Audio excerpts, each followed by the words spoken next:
أجمعين رضي الله تعالى. أعوذ بالله من الشيطان الرجيم. بسم الله الرحمن الرحيم. إنما يريد الله ليذهب عنكم الرجس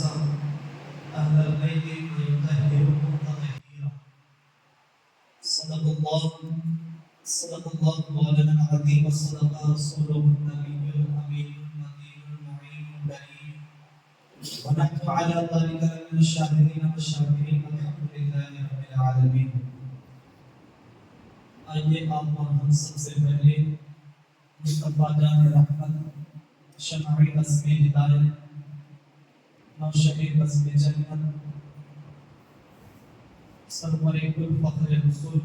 جناب احمد مجتبی محمد مصطفیٰ صلی اللہ علیہ وسلم کی بارگاہ میں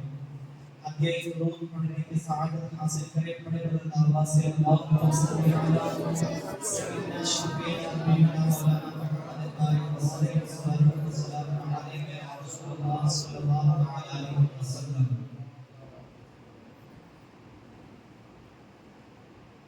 عزیزان ملت اسلامیہ، آپ ذرا غور سے سنیے، سمجھیے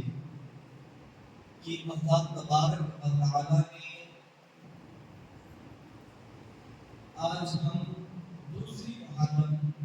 کی شب کے خاطر یہاں پر جمع ہوئے ہیں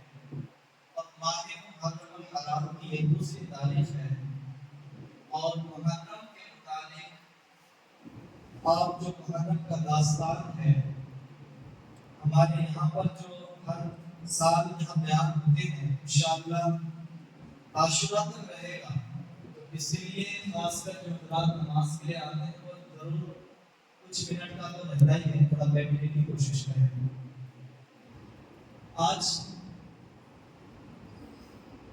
جس آیت مقدسہ کو میں نے تلاوت کرنے کا شرف حاصل کیا، اللہ تبارک و تعالیٰ اہل بیت کے متعلق قرآن پاک میں بیان فرماتا ہے اور آقا دو جہاں صلی اللہ علیہ وسلم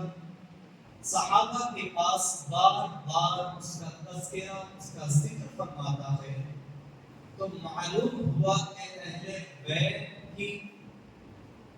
بیت کے متعلق بیان کرنا سنت خدا اور سنت مصطفیٰ صلی اللہ علیہ وسلم ہے. اسی لیے اہل بیت کی شان میں اعلیٰ حضرت امام احمد رضا خان فاضل بریلوی رضی اللہ تعالیٰ عنہ کے چھوٹے بھائی علامہ حسن رضا خان بریلوی لکھتے ہیں، باغ جنت کے ہے بحر مدح خانے اہل بیت،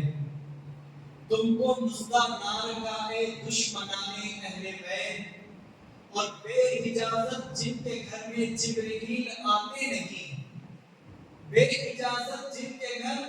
جبریل آتے نہیں، قدر والے جانتے ہیں قدر شان اہل بیت. اور کس شقی کی ہے محبت، کس شقی کی ہے حکومت، ہائے اندھیرے، کس شقی کی ہے حکومت، ہائے کیا اندھیر ہے، دن دہاڑے لٹ رہا ہے کاروان اہل بیت. اور گھر لٹانا سر کٹانا کوئی تجھ سے سیکھ لے، گھر لٹانا سر کٹانا کوئی تجھ سے سیکھ لے، جانے عالم ہے فدائے خاندان اہل بیت، جانے عالم ہے فدائے خاندان اہل بیت. اور بے ادب گستاخ فرقے کو سنا دے اے حسن، بے ادب گستاخ فرقے کو سنا دے اے حسن، یوں بیان کرتے ہیں سنی داستان اہل بیت، یوں بیان کرتے ہیں سنی داستان اہل بیت. عزیزان ملت اسلامیہ، اہل بیت نبوت کے دیوانوں، آج کا یہ محفل، آج کی یہ مجلس، اس کے نام جو نبی کے گھرانے والے ہیں، جو اہل بیت نبوت یعنی جو اہل بیت ہے، جو نبی کا گھرانہ ہے. اللہ تبارک و تعالیٰ نبی کے گھرانے کے متعلق قرآن پاک میں ارشاد فرماتا ہے، انما یرید اللہ لیذھب عنکم الرجس اہل البیت ویطہرکم تطہیرا. اللہ فرماتا ہے کہ اللہ کو چاہتا ہی ہے کہ اے نبی کے اہل بیت تم سے ساری ناپاکیاں دور کر دی جائے اور تمہیں خوب ستھرا کر دیا جائے۔ میرے عزیز دوستو، خاص کر اگر ہم اس آیت کریمہ کو تلاوت کریں گے تو اس میں دو باتیں آپ کو کھلے طور پر نظر آئے گی کہ اہل بیت سے مراد کون لوگ ہیں، اور جو رجس یعنی ناپاکی کا تذکرہ کیا گیا اس سے مراد کیا ہے۔ تو اس پر بہت سارے علماء کا اتفاق رائے ہے۔ کچھ کا ماننا یہ ہے کہ رجس سے مراد یعنی شیطان مراد ہے، اور کچھ کا اطلاق رجس کا اطلاق جو ہے شیطان یعنی گناہ اور عذاب پر بھی اور ناپاکی پر بھی اطلاق کیا جاتا ہے۔ اور اللہ کا زہری نے فرمایا کہ رجس سے مراد یعنی ہر وہ چیز جو انسان کو ناپسندیدہ ہو، وہ چیز مراد لیا گیا۔ میرے آقا صلی اللہ علیہ وسلم کے پیارے دیوانوں، اب اہل بیت سے مراد کون لوگ ہیں؟ اگر آپ اس سے مراد اس کے متعلق جانیں گے تو اس میں صحابہ یعنی مفسرین بلکہ بہت سارے کا اختلاف ہے۔ تو صحابہ تابعین مفسرین کا اس بات سے یعنی ایک جواب یہ کہتی ہے کہ اہل بیت سے مراد حضرت علی، حضرت فاطمہ اور حضرت امام حسن اور حضرت امام حسین رضی اللہ تعالی عنہم اجمعین ہے۔ لیکن ایک دوسری جماعت کا کہنا یہ ہے کہ اہل بیت سے مراد ازواج مطہرات ہے، یعنی نبی پاک صلی اللہ علیہ وسلم کے جتنے ازواجات ہیں وہ مراد ہیں۔ میرے آقا صلی اللہ علیہ وسلم کے پیارے دیوانوں، لیکن آپ حدیث کا مطالعہ کریں گے بہت ساری صحیح حدیثوں سے معلوم ہوتا ہے کہ نبی کریم صلی اللہ علیہ وسلم حضرت علی کو ساتھ لیتے ہیں، حضرت فاطمہ کو ساتھ لیتے ہیں، حضرت امام حسن بھی ہیں، حضرت امام حسین بھی ہیں، ان تمام کو ساتھ لیتے ہیں، ایک دوسرے کا ہاتھ پکڑے ہوئے ہیں، سرکار کے گھر کی طرف جاتے ہیں۔ جو بھی سرکار کے گھر میں پہنچتے ہیں، آقا دولہا صلی اللہ علیہ وسلم نے حضرت فاطمہ حضرت علی کو سامنے بٹھاتے ہیں، حضرت امام حسن کو ایک رات پہ بٹھاتے ہیں، حضرت امام حسین کو دوسرے رات پر بٹھاتے ہیں۔ بٹھانے کے بعد ایک چادر تطہیر کو پورے لپیٹ لیتے ہیں۔ لپیٹنے کے بعد اس آیت مقدسہ کی تلاوت کرتے ہیں، انما یرید اللہ لیذھب عنکم الرجس، یعنی کہ پوری آیت کی تلاوت فرماتے ہیں۔ اور دوسری روایت میں یوں بیان کیا گیا، اللہم هذا اہل البیت، یعنی اے اللہ یہ میرے اہل بیت ہیں، ان سے ساری ناپاکیاں دور فرما دے اور ان کو خوب ستھرا فرما دے۔ عزیزان ملت اسلامیہ، اتنے میں ام المؤمنین حضرت ام سلمہ آتی ہیں۔ وہ آنے کے بعد چادر کو اٹھانا چاہتی ہیں، چادر کو اٹھا کر کے وہ خود اندر داخل ہونا چاہتی ہیں۔ نبی عالم صلی اللہ علیہ وسلم چادر کو کھینچ لیتے ہیں، کھینچنے سے چوری کھینچتے ہیں۔ ام المؤمنین حضرت ام سلمہ فرماتی ہے، آقا میں بھی آپ کے ساتھ حاضر ہوں، میں بھی آپ کے ساتھ ہوں، میں بھی چادر کے اندر داخل ہونا چاہتی ہوں۔ تو آقا عالم صلی اللہ علیہ وسلم نے فرمایا، اے ام سلمہ مجھے معلوم ہے تم ازواج مطہرات میں ہو، لیکن تم خیر پر ہو، لیکن یہ اہل بیت ہے، یہ اہل بیت ہے۔ میرے آقا صلی اللہ علیہ وسلم کے پیارے دیوانوں، تو پتہ یہ چلا، حدیث سے ثابت یہ ہوئی کہ جو حضرت فاطمہ ہے، حضرت علی ہے، حضرت امام حسن ہے، حضرت امام حسین ہے، یہ سب کے سب اہل بیت میں آتے ہیں۔ میرے آقا صلی اللہ علیہ وسلم کے پیارے دیوانوں، اور ایک جو پنجتن پاک سے مراد جو لوگ پنجتن پاک جو بولتے ہیں اس سے مراد اہل بیت جو لیتے ہیں، وہ اس حدیث کو اپنی دلیل کے طور پر بیان کرتے ہیں۔ حضرت انس بن مالک رضی اللہ تعالیٰ عنہ سے روایت ہے، وہ فرماتے ہیں کہ جب یہ آیت کریمہ نازل ہوئی، انما یرید اللہ، یہ جو پوری آیت نازل ہوئی، اس کے بعد سے تقریباً 3 مہینے تک نبی پاک صلی اللہ علیہ وسلم جب فجر کی نماز کے لیے حضرت فاطمہ کے گھر کی طرف جاتے تو آواز دیتے، یا اہل البیت، یعنی الصلاۃ یا اہل البیت، الصلاۃ یا اہل البیت، الصلاۃ یا اہل البیت۔ نبی پاک صلی اللہ علیہ وسلم اس طرح سے یعنی فرمایا کہ اے نماز پڑھو اے اہل بیت، یعنی اے نبی کے گھرانے والوں، اے نبی کے گھر والوں نماز پڑھو۔ یہ دلیل کے طور پر پیش کرتے ہیں. اور دوسری روایت میں حضرت ابو سعید خدری رضی اللہ تعالیٰ فرماتے ہیں کہ تقریباً کئی مہینے تک نبی پاک صلی اللہ علیہ وسلم جب آتے تھے نماز کے لیے تو کیوں بیان کرتے تھے، یعنی اس طرح سے فرماتے تھے السلام علیکم یا اہل البیت، یعنی اے اہل بیت تم پر سلامتی ہو، ورحمۃ اللہ وبرکاتہ، اور تم پر اللہ کی رحمت اور برکتیں ہوں. اور آگے فرماتے ہیں الصلاۃ، نماز پڑھو. اس کے بعد فرماتے ہیں یرحمکم اللہ، تاکہ اللہ تم پر رحم فرمائے. میرے آقا صلی اللہ علیہ وسلم کے پیارے دیوانوں، تو اس سے پتہ یہ چلا کہ اہل بیت سے مراد وہ لوگ ہیں، یعنی نبی کے گھرانے والے جو نبی پاک سے مراد لیتے ہیں تو ان 4 خصوص قدسیہ کا تذکرہ کرتے ہیں. لیکن علامہ یوسف نبہانی رحمۃ اللہ علیہ نے اپنی کتاب برکات آل رسول میں تذکرہ کیا کہ اہل بیت سے مراد جو ذکر کیا گیا اس سے مراد یعنی حضرت امام حسن و حسین، حضرت علی و فاطمہ بھی ہیں اور تمام ازواج مطہرات بھی ہیں، تاکہ دونوں پر یہ دلیل بن جائے، دونوں کے لیے کافی ہو جائے. میرے آقا صلی اللہ علیہ وسلم کے پیارے دیوانوں، تو یہ ہے اہل بیت پاک سے مراد اس طرح سے بیان کیا گیا. حدیث پاک میں بتایا گیا، نبی پاک صلی اللہ علیہ وسلم نے فرمایا اس شخص کا مومن، یعنی وہ شخص مومن کامل ہو ہی نہیں سکتا جو مجھ سے میرے اہل بیت سے محبت نہ کرے. جس کے دل میں اگر میری محبت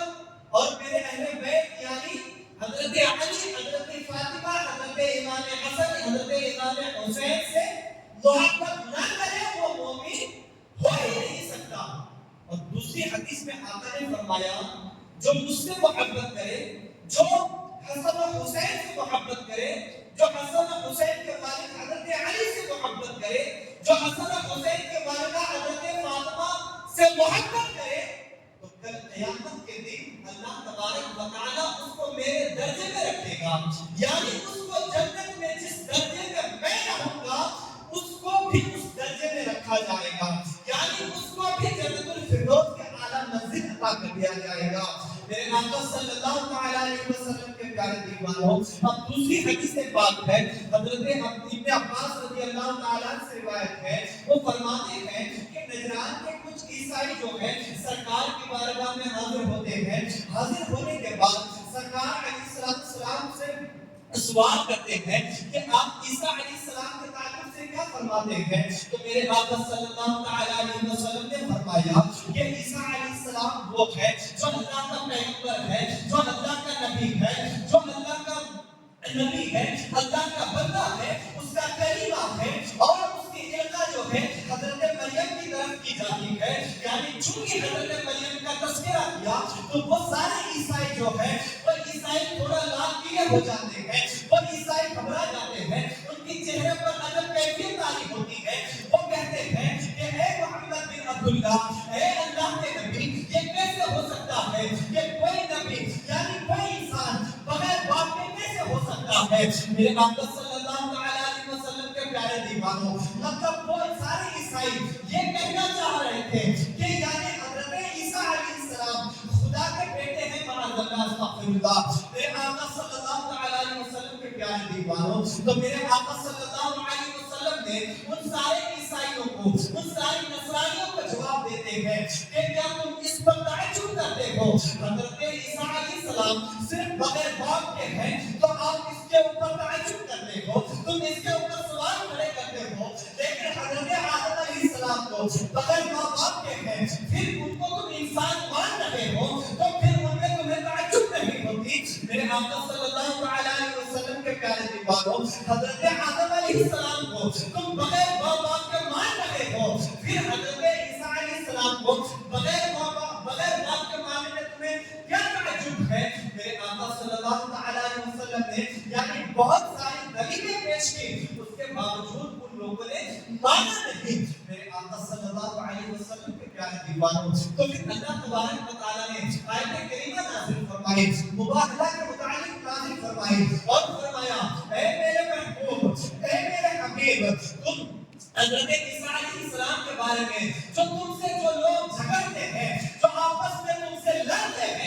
ان کے متعلق یعنی تم کو آگاہ ہو چکا ہے، تم انہیں بلاؤ مباہلہ کے لیے، تم انہیں دعوت دو اور انہیں کہو کہ میں بھی اپنے اولاد کو لاتا ہوں، تم بھی اپنے اولاد کو لاؤ، میں بھی اپنے عورتوں کو لاتا ہوں، تم بھی اپنی عورتوں کو لاؤ، میں بھی آتا ہوں، تم بھی آؤ۔ میرے آقا صلی اللہ علیہ وسلم کے پیارے دیوانوں، جب آیت کریمہ نازل ہوئی تو میرے آقا صلی اللہ علیہ وسلم نے کچھ دنوں کے بعد کھلے عام اور اعلانیہ طور پر بیان کیا کہ اے نصرانیوں، مباہلہ کے لیے تیار ہو جاؤ، مباہلہ کے لیے آ جاؤ، اس لیے کہ یہ آیت کریمہ جو تم جھٹلا رہے ہو یہ در حقیقت صحیح نہیں ہے۔ میرے آقا صلی اللہ علیہ وسلم کے پیارے دیوانوں، کچھ دنوں کے بعد، 3 دن کے بعد وہ نصرانیوں کی جماعت پورے پادریوں کے ساتھ، بڑے بڑے پادریوں کے ساتھ آتے ہیں۔ آنے کے بعد جو کہ نبی پاک صلی اللہ علیہ وسلم حضرت امام حسن کو لیے ہیں، حضرت امام حسین کو لیے ہیں،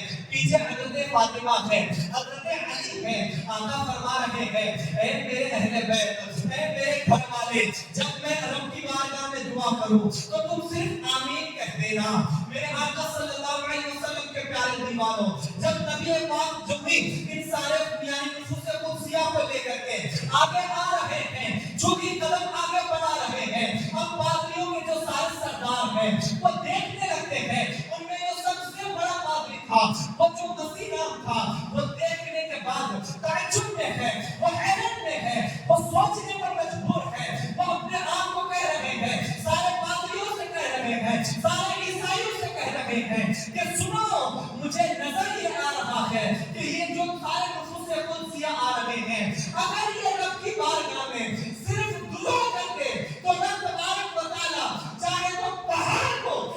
اکھاڑ کر کے ایک جگہ سے دوسری جگہ منتقل کر دے، اگر یہ رب کی بارگاہ میں ہاتھ اٹھا دے تو گویا کہ پہاڑ کو ایک جگہ سے رب تبارک و تعالیٰ دوسری جگہ کر دے۔ تو سنو، ان سے ہمیں مباہلہ کرنے کی ضرورت نہیں ہے، ورنہ پھر ہم سارے کے سارے ہلاک ہو جائیں گے، سارے کے سارے تباہ ہو جائیں گے، سارے کے سارے ختم ہو جائیں گے، ہمارا رزق نابود ہو جائے گا، ہم سارے کے سارے مٹ جائیں گے۔ اس طرح سے جو ہی انہوں نے اپنے سارے پادریوں کو کہا تو اب مقابلہ نہیں ہوا، مباہلہ نہیں ہوا، بلکہ انہوں نے فدیہ دے کر کے اس کو جزیہ دے کر کے اس کو یعنی صلح کر لیا گیا۔ تو میرے آقا نے فرمایا کہ اگر نصرانیوں کے اوپر عذاب جو ہے قریب آ چکا تھا، اگر یہ ہم سے مباہلہ کر لیتے تو یہ سب کے سب تباہ ہو جاتے اور 1 سال کے اندر پوری دنیا کے سارے نصرانیت برباد ہو جاتے، یعنی ختم ہو جاتے۔ میرے آقا صلی اللہ علیہ وسلم کے پیارے دیوانوں، تو بات کے سمجھ میں آئے جب نبی نے کہا کہ ہم بھی اپنے اولاد کو لاتے ہیں، تم بھی اپنے اولاد کو لاؤ، ہم بھی اپنی عورتیں لاتے ہیں، تم بھی اپنی عورتیں لاؤ، ہم بھی آتے ہیں، تم بھی آؤ۔ تو نبی پاک نے جب گئے تو کن کو لے کر کے گئے، یعنی جن نفوس قدسیہ، جن پاک ہستی کو لے گئے وہ کوئی اور نہیں بلکہ وہ حضرت علی کی ذات ہے، وہ حضرت فاطمہ ہے، وہ حضرت امام حسن ہے، وہ حضرت امام حسین ہے۔ میرے آقا صلی اللہ علیہ وسلم کے پیارے دیوانوں، تو گویا کہ حدیث پاک میں بتایا گیا کہ جن نفوس قدسیہ، جن کو اہل بیت کہا گیا، وہ کوئی اور ہستی نہیں بلکہ حضرت علی کی ذات ہے، حضرت فاطمہ کی ذات ہے، حضرت امام حسن کی ذات ہے، حضرت امام حسین کی ذات ہے۔ میرے آقا صلی اللہ علیہ وسلم کے پیارے دیوانوں، لیکن بتایا گیا کہ اگر اہل بیت سے انسان محبت نہ کرے، بغض رکھے، اگر اہل بیت سے کوئی انسان دشمنی رکھے تو حدیث پاک میں بتایا گیا، آقا کریم صلی اللہ علیہ وسلم نے فرمایا اگر وہ خانہ کعبہ چلا جائے اور مقام ابراہیم میں ہو اور حالت سجدہ میں ہو اور گویا کی حالت روزہ میں ہو کر کے نماز کی حالت میں سجدے میں ہو، تب بھی وہ انسان جنتی ہے، تب بھی وہ انسان جنتی ہے۔ اور جو اہل بیت سے محبت رکھتا ہو، جو اہل بیت سے محبت کرتا ہو، تو گویا کہ وہ انسان جس کے دل میں اہل بیت کی محبت ہے